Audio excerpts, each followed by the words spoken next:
Welcome to the Slop Farm. Enjoy the video.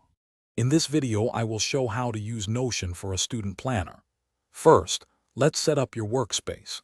Begin by creating a new page in Notion. You can choose from many templates or start with a blank canvas. Give your page a clear, descriptive title, perhaps My Academic Hub.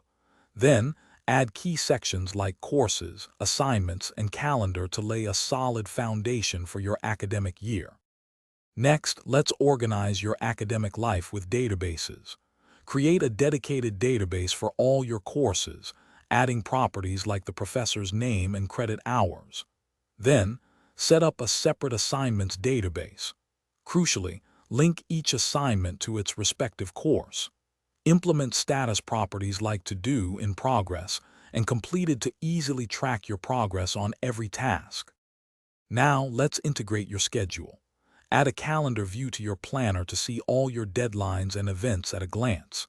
This visual overview is incredibly helpful.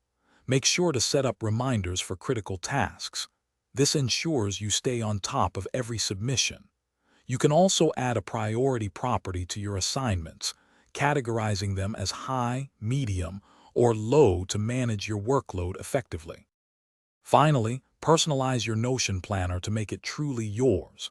Customize it with unique icons, engaging cover images, and your preferred fonts. This makes your workspace more inviting.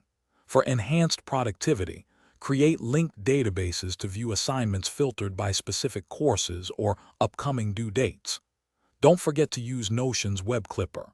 It's fantastic for saving research articles directly into your academic hub for easy access. Thanks for watching. Consider subscribing if we helped you today.